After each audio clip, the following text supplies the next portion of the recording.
Welcome back to the show, everyone. This is the Voices of Healing podcast. I'm your host, Tina Clark. I'm a shamanic Reiki healer based out of Charleston, South Carolina.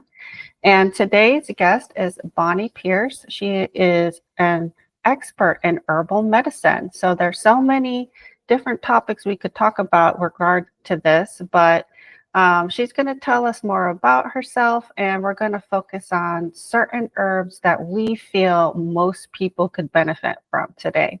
So welcome to the show, Bonnie. Thank you very much for having me, Tina. Yeah, so tell us more about yourself and your background, and how did you get into herbal medicine?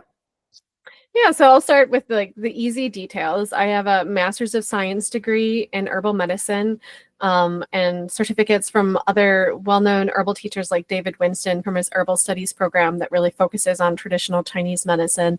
And I'm currently a doctoral student focusing on integrative health. And so I have a real strong focus on helping people to naturally change their lives, be it through herbal medicine. Sometimes I do use supplements, but I really feel like the herbs offer us the best route to long-term healing. And I always like to say, it's easy to take a pill and make your symptoms go away, but we have to ask ourselves, like, if these pills that we're taking have more side effects than we have symptoms, and what is the long-term course of those? And the thing that I think people don't understand about taking pharmaceuticals is they actually don't heal and restore the body. They mask over a set of symptoms. And herbal medicine takes longer to work. It's not, I take a pill and my symptoms are gone tomorrow. It's, I take these herbs for 6 weeks, 8 weeks, sometimes 3 or 4 months, but they are working to restore the systems in the body over time so that we see long-term healing. And I see that with my clients who are really dedicated to their herbal regimens and their programs, that long-term, their body is restored to its natural state of health or homeostasis. And so I got into herbal medicine and natural healing through my own journeys of health. And then with my eldest child, who was diagnosed with autism when she was 5 years old. And I remember the doctor telling me that there was absolutely nothing I could do about it, that was just the way she was, and she was going to be that way for her rest of her life. And I remember clenching onto my baby and thinking to myself, like, no, you're wrong. I'm certain there is something that I can do, and I'm going to find out what it is. And it was a 10-year journey of healing my daughter and restoring her health with a lot of ups and downs. But through that, I learned so much about the human body, about what it means to heal and how to find our own individual path. And that's really kind of helped to create my framework about how I work with my clients. Yeah, so since you mentioned your daughter, would you share more about what helped heal her from autism? Yeah, and so I will say that every person is different. And I always say this about herbal medicine. I could have 5 people walk into my office with the exact same diagnosis, and I'm going to treat every single one of them different because everybody is different, and how we got to that dis-ease in our life is going to be completely different. And so with my daughter, it started with, a common regimen that they do with children with autism, which is going to be a detox of heavy metals, working on bacterial overgrowth, SIBO, candida overgrowth, really addressing the yeast issues in the body and restoring the gut health. Because when we can restore the gut, we restore the brain. And a lot of my training in herbal medicine is in traditional Chinese medicine. And in traditional Chinese medicine, they don't actually recognize the brain as an organ. If there's something going on that here in the West we would call a mental disorder, they have a different perspective of it. So sometimes they would call some mental disorders phlegm misting the heart. And they would focus on the heart and re-anchoring what they call the Shen, which would translate into the consciousness, re-anchoring that consciousness into the seat of the heart so that the person is grounded in their heart. And I really love the perspective of TCM when it's looking at kind of what we would call mental disorders, because they're looking at where in the body is that person not anchored and settled, that it's allowing that disease or dis-ease to take place. And a lot of times it starts in the gut. So a big part of that path was restoring that aspect of her health. And I mean, I saw huge differences. I remember the first day that she actually like cuddled and sat next to me because she had like a lot of sensory issues and didn't like to be touched and didn't like to be held and was really bothered by sounds. And we were going through a treatment of restoring the levels of brain fats in the body after we had already done chelation therapy and yeast overgrowth therapy. And so she was taking a particular supplement called phosphatidylcholine, which is a brain fat that regulates our sensory issues of the body. And she had been on it for a couple of weeks.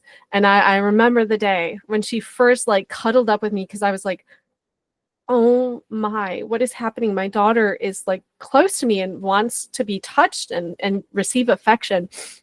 And so there was a lot of really big milestones in our healing journey like that. And then there was a lot of really difficult struggles.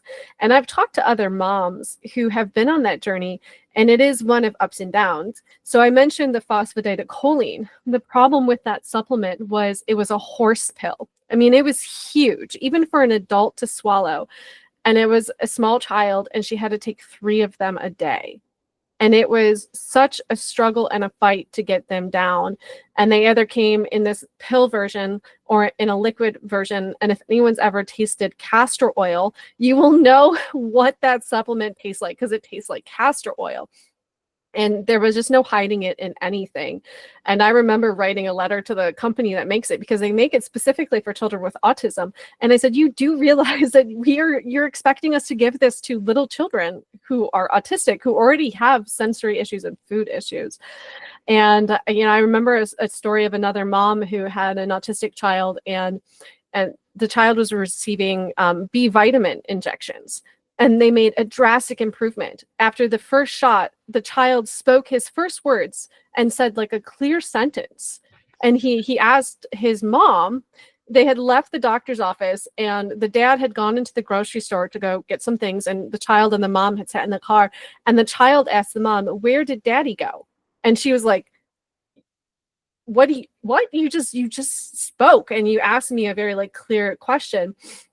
And the problem with the shots is they would wear off after 3 days. So he had to receive the injections every few days. And the doctor had sent the mom home with instructions on how to give the child injections on her own. But after a while, the child started to become afraid of the mom because he didn't like to have the injections. And she would have to sneak into the room while he was sleeping and apply lidocaine and give him his injections. And it became this thing where the child became afraid of his mother, and all she was doing was trying to help her kid.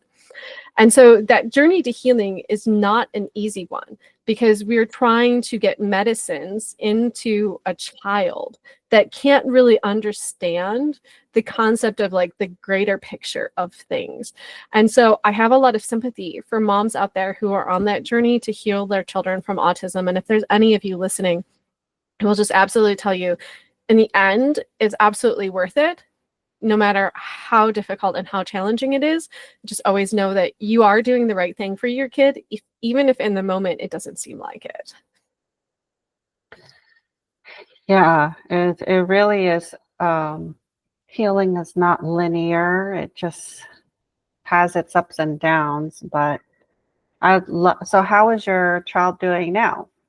Fully functioning, going to school with other kids, no longer has, she used to have a one-on-one parapro, no longer has a parapro, about to get her first job. If you met her, you would never know that she was autistic. You would have, and if I told you, you would be like, there's no way that child was autistic. And then if you had met her when you were 5, and you were party conversations with people in our family who were like, well, she's probably never going to hold a job. She's always going to need help. Like, what are you going to do with her for the rest of her life? And so it's a drastic difference, but she's 16 now. And so we're 11 years into the journey, and it never got necessarily easier. There was always something to overcome, and there was always a slight neurological difference between her and her peers. And there is always going to be that aspect, because there's some parts of the brain that are just hard to restore when there has been damage. Like the myelin sheath can be repaired. And again, every child is different. How they ended up there, be it vaccines, be it biological, be it genetic, whatever it is, there's always going to be something that makes them special and unique. All right. Well, so if you're listening and have an autistic child, here's some hope for you. And this is why I do this podcast, because there's amazing practitioners like Bonnie out there that has, you know, done treatment, natural treatments that are helping different health challenges. And a lot of times we hear you're autistic and there's nothing you can do about it. So we're here to say there is something you can do about it. Absolutely. Yeah. There's always something you can do. When somebody tells you there's no way, like that's your challenge in life, to find the way through that. And I think that anybody who's been on their own healing journey and has come out the other side of it will tell you that you are going to have to dig your own tunnel through that mountain if you want to get there. And there are lots of great healers and practitioners out there that can certainly help and guide you along the way. And I had a number of practitioners that I've worked with. I've worked with a holistic psychologist for my daughter initially, a holistic pediatrician, a DAN doctor, and they certainly gave me a lot of advice and a lot of directions, but the other 50% of it was my own research and my own discovery.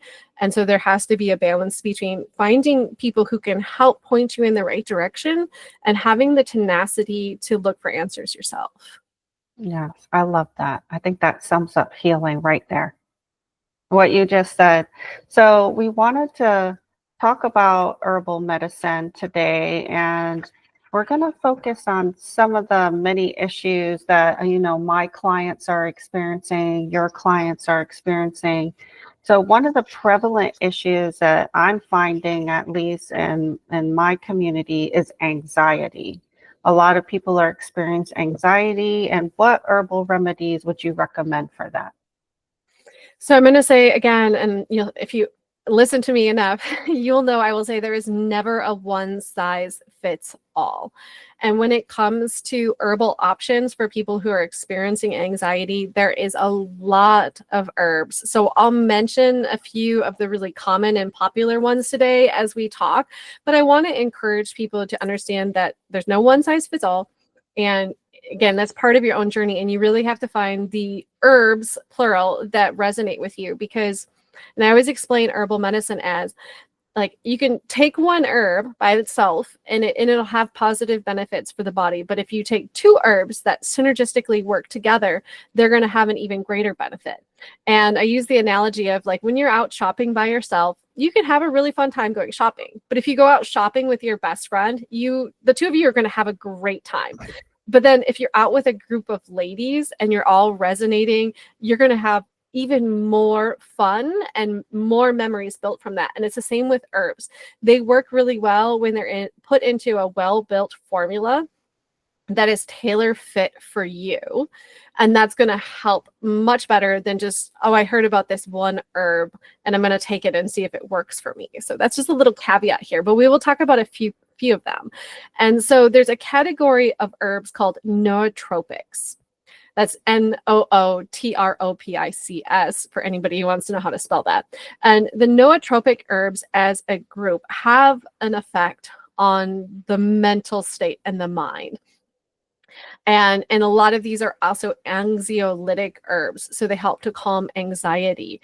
And so in common, across the board, most people who are experiencing anxiety, it's because our body is stuck in a state of fight or flight. We're under constant stress and anxiety in our lives, and our body recognizes this as a threat. And so in order to deal with that threat, it puts us in this state of heightened awareness. And it releases the chemical cortisol into the body to prepare the body to defend itself. And when we stay in these states of stress for extended period of time, those cortisols stay in the body and they can wreak havoc on our adrenal system, on our mental function, on our endocrine system. So people start to experience things like hypothyroidism because the endocrine system just is not functioning at its peak and optimal level. And then our digestive system starts to degrade with that too, because we start to have a change in the acid alkaline balance of our body when we're under that state of stress for too long. So one of my favorite herbs for helping to cleanse the blood of cortisol is holy basil or Tulsi basil. And it is a wonderful kind of anxiolytic and very kind of subtle herb that people can take on a daily basis. Now, herbal medicine is relatively safe across the board. There are always contraindications from person to person. And with holy basil, the only reason why somebody should not consume it on a daily basis is if you have hypothyroidism, because it can slightly reduce that thyroid function. In some clinical studies, there's no like really concrete evidence that shows it, but there is, some concern that daily use with somebody who's truly hypothyroid may experience a decrease in that thyroid function. But the beautiful thing about Tulsi basil is if you grow the plant yourself, you can eat just a few leaves of it every day. And it has a very just kind of subtle balancing effect on the body that can be really beautiful. And it can kind of help to bring you out of that fight or flight state. And I love the practice and the routine of having a nightly cup of tea as part of your meditative practice. When you come home from the end of the day to help you unwind, sit there with a cup of tea. And one of my favorites is going to be a blend of 3 herbs. And so that's going to be holy basil, because it's going to help to remove that cortisol from the blood.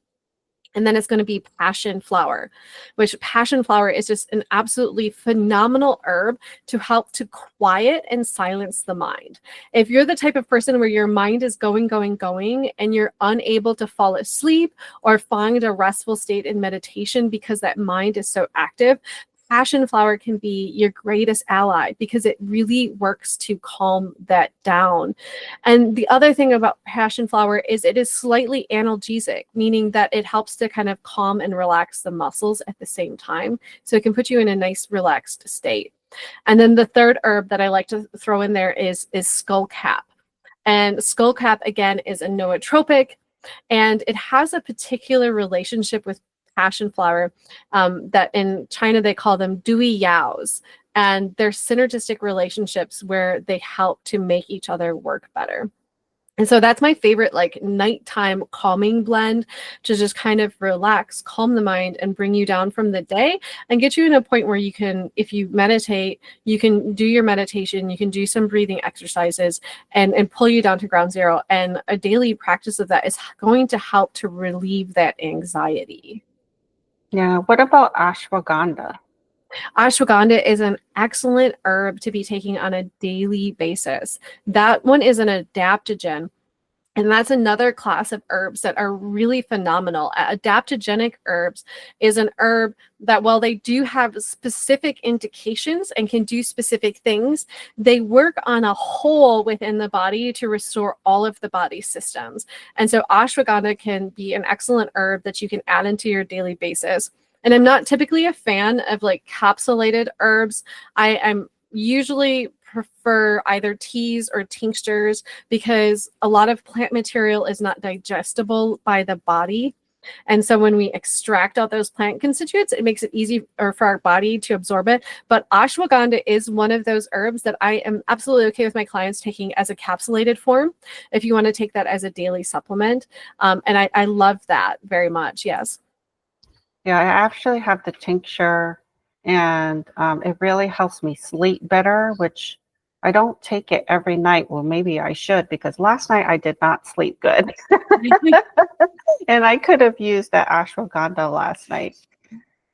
And herbs work best if you take them on a regular basis because they are more subtle. And especially if you're experiencing an acute condition, when your practitioner says to take something 3 times a day, that's because the herbs only stay in your system for a short window. So if you take it morning, afternoon, and evening, you're ensuring that that herb is in your bloodstream longer and able to work better in the body.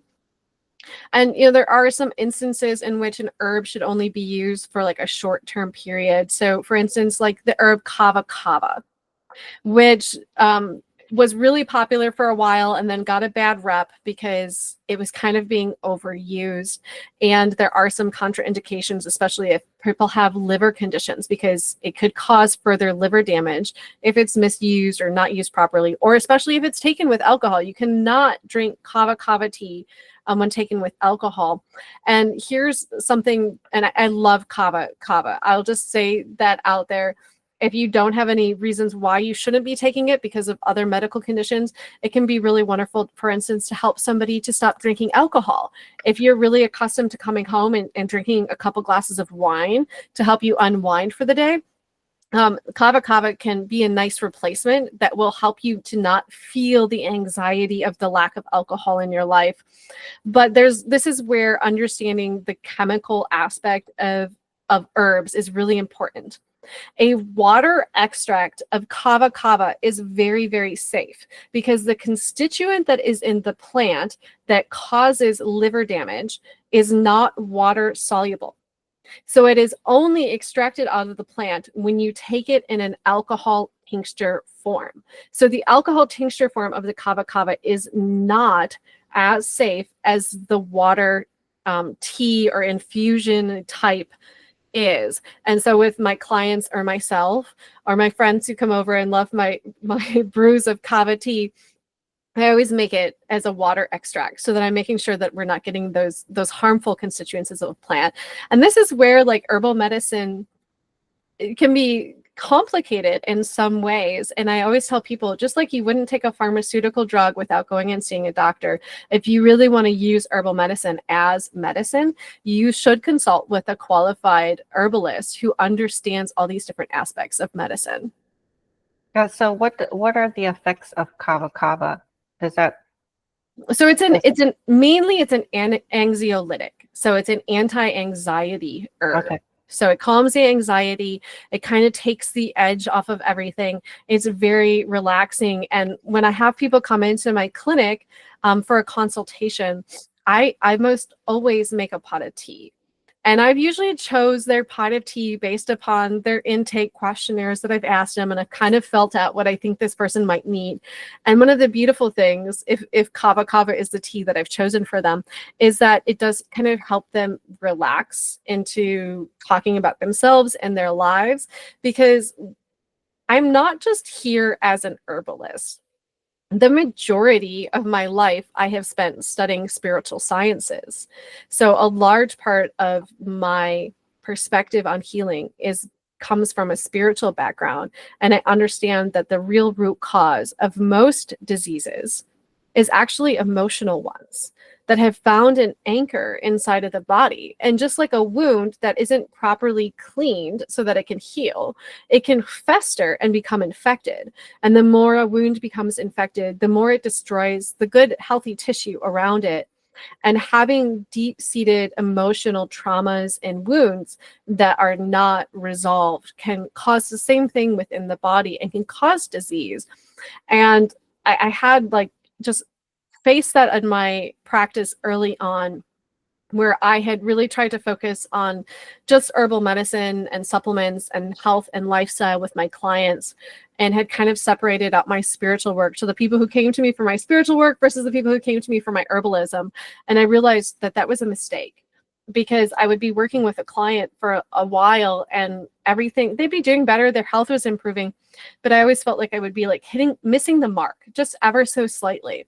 And it was the one day when one of my clients had opened up to me and told me the real reason, that they didn't know it was the real reason, but I realized it was the real reason. And it was because their child had committed suicide. And they felt very, very guilty, like they were responsible and it was their fault. And it was this like aha moment. I suddenly knew what was the right herb for them. And I suddenly knew where we really needed to go with their healing if we were ever really going to get to the root cause. Yeah, so I guess the herbs you'd focus on would be for grief, right? And I know that you mentioned before we started recording that you were experiencing grief too. So what would be good herbs for grieving? So with that particular client, I didn't use an herb, for instance, that was necessarily indicated for grieving. There was other indications and sleep issues and other things that were going on. And so the herb that I gave her was motherwort, because I felt like that was the wounded mother kind of Mm-hmm. inside of us. And there's a couple herbs that you could certainly say are really good for women who are experiencing that wounded mother aspect of the self. And so that was the herb that was kind of the turning point for that. For my own self, I have been going through just a very like deep kind of grieving process lately. And so I've been using mimosa bark. And it is my favorite herb for when you are going through grief, especially when that grief just feels too heavy and you're not really sure how you can even deal. Like I told you before we got on camera, like some days the pain would be so heavy and so intense inside of my chest that I just wouldn't know how to go through my day. Like, how do I go through my day with this feeling and this sensation inside of me? And so the mimosa bark really helps for you to process and move that. But the caveat with mimosa bark is that you really have to be working with somebody. You have to have a therapist or somebody that you are meeting with on a regular basis to talk through those emotions. If you are not having somebody that you can have that conversation with to move those emotions outside of yourself, mimosa bark can actually be dangerous in some ways because there's nowhere for it to go. But it can be really, really helpful if you can think of like that emotion as this big, tough ball, like a softball, right? They're super, super hard. And you need something to kind of break through that and soften that surface so that you can start to peel back the layers and address what that is inside of you. It can be an excellent herb in conjunction with therapy. Yeah, it sounds like that would be a good combination. Yeah, especially for you, Tina, with your practices and your clients and your shamanic healing, because you're working with them on that one-to-one level already, and it can help to deepen their experience. And because it's not like a strong narcotic, like some other plant medicines that are used to help move people through some of their emotional traumas, it's something that can be taken on a daily basis and is not going to cause them to not be able to continue their daily routine. Yeah, I actually created a handout on anxiety and different ways to alleviate anxiety just because almost every one of my client is coming in complaining of anxiety. So I have like a several page handout, so I'll make sure that I add those to my handout as well. So let's talk about something that a lot of people may be experiencing too, and anxiety might be a symptom of that, and that's nervous dysregulation. And some people who have grown up in a very stressful environment or environment with addiction, they may be continually dysregulated even to this day as an adult.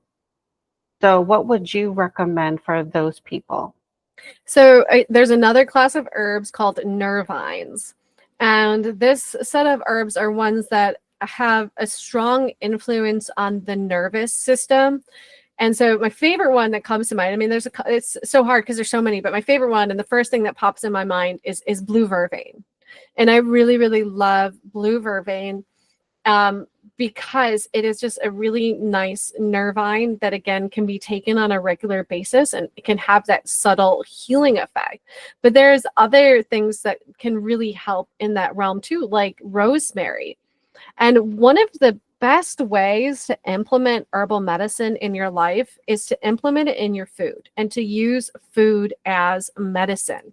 So even things like whole strips of like ashwagandha root can be put into soup. Like, so if you are making soup, be it vegetable broth or chicken broth or beef broth, whatever it is you like to eat in your diet, you can actually add slices of the ashwagandha root right into that brew. And then you take it out just before eating, because of course you can't eat the root itself. And it infuses your soup with medicine. And so things like rosemary and thyme and basil, all of these have really great medicinal properties to them. And the more that you implement those herbs into your daily life, the better it's going to improve your overall health. But another one that I really love, especially for women, is Schizandra berry. Like that's going to be a really great adaptogen, and that is going to help calm the nervous system and your anxiety and help to regulate the entire system. And so those would be my two favorites. I like blue vervain, especially to take the tincture when you get home from work, especially if you're the type of person that sits at a desk all day and you have your arms out in front of you and you experience tightness in the neck at the end of the day. Blue vervain is really, really wonderful for tightness in the neck that comes from that stress and strain of having that desk job. That's good to know. Since there are people who have to sit in front of a computer all day, including my husband, who's in IT. So, well, Bonnie, is there anything else you'd like to discuss or recommend before we wrap it up and get your information on how to contact you?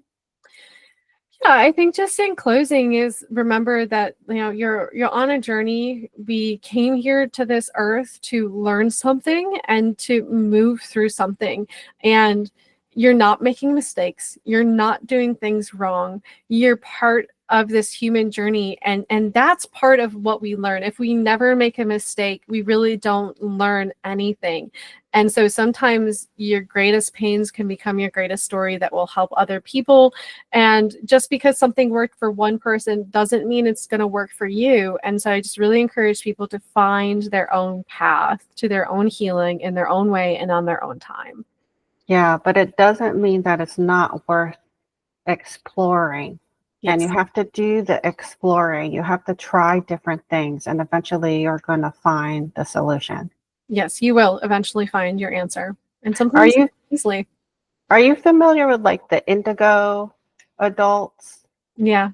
Okay, so I'm reading a book on that right now, and one of the most comforting things that I found in the book is the indigo adults are different.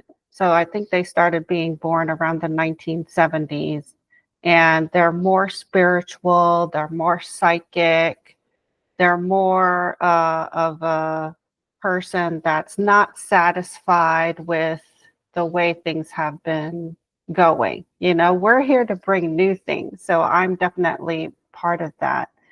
And one of the more comforting things in the book said, everything we do, we're trying new things because we need to push everybody in the collective to become something different, to become new, to move away from the old Piscean ways of doing things into the Aquarian age, and that we are not necessarily supposed to make the changes or accomplish or finish things. We're just the beginning.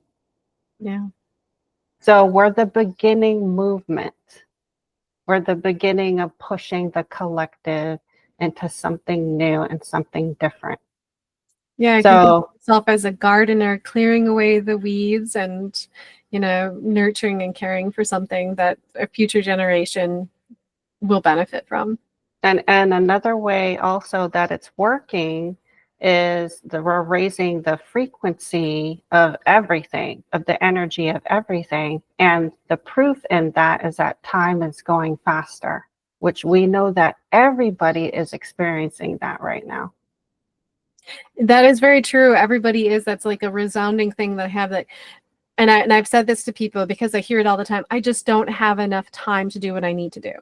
And as a person who myself is very busy, I have two companies. I have my clinical practice, my herbal products company, and I'm the founder and president of a nonprofit.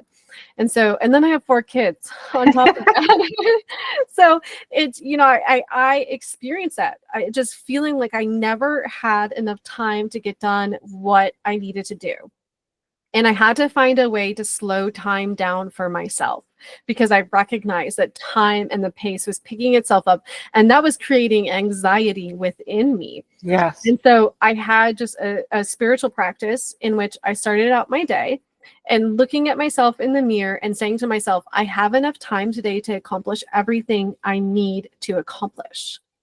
And there was a little bit more in depth to that, but that was the basis of it, was telling myself that I had all the time that I needed to take care of everything I needed. And if something didn't get done today, that was because it actually didn't need to get done. And that all the things that needed to happen that were purposeful and I was meant to do were going to get done today. And I didn't need to worry about how much time I had. And I found that over time, as I continued with that practice, time slowed down for me. And so while it is still moving at a crazy pace out there in the world, you can find your own way to just meander and wander through your own life if you can find a way to just feel and experience that time here on earth seems very linear and flat. But time in the spiritual world is actually more of an arcing movement. That in the spiritual world, things move through an arc pattern, and that is actually very hard to move on a straight line. And I like to explain this to people who are into astrology. If you think about in a square in astrology, it's kind of like it's a straight line. It's a very short straight line, and that it's a hard way to travel through a chart. But if you look at a trine, it is actually a long arc over the outside of the circle, and it's a very pleasant way to move around the wheel. And so if you can find this way to just kind of gently move around the wheel instead of trying to go straight through the middle, time can move at a different pace for you individually. Yeah, time does not always move at the same pace. You know that. Sometimes time slows down, sometimes it speeds up. And I feel like when you do practices like meditation or shamanic journeying, you can do so much in 15 minutes. It's amazing. Yeah. So, Bonnie, can you share where people you do a lot of things. So where can people contact you if they want to set up a session with you to figure out what herbs are best for them? How do they find you? Yeah, so my clinical business is called Veh-you-say-bee-ya Phytotherapy Center. So you can find me at thephytotherapycenter.com. But I have a main website that's like my hub. And so my name is Bonnie D'Arcangelo. I didn't notice it when I signed in, but this has like my maiden name on it. So we'll make sure we get the right name in the show notes. So my website is bonnied'arcangelo.com without the apostrophe in the name. And on there, you'll find links to my clinic, my herbal products company, and my podcast, and everything else I do. It's kind of like stationed there in one central hub. And what's the name of your podcast? I don't have my own podcast. I am a guest on other people's podcasts. Oh, okay. So I usually do somewhere between 2 to 3 podcasts a week. And so I'm always uploading those on my website and on my social media page so people can listen to the podcast that I'm on. All right, great. Well, thank you, Bonnie, for being on the show. Lots of good information. And if you have an autistic child or a child in your family, reach out to her. Absolutely. And if you need herbal advice, because everybody's different, reach out to Bonnie as well. And all that information will be in the show notes. All right. Thank you so much for having me on. It was lovely to speak with you. Thank you.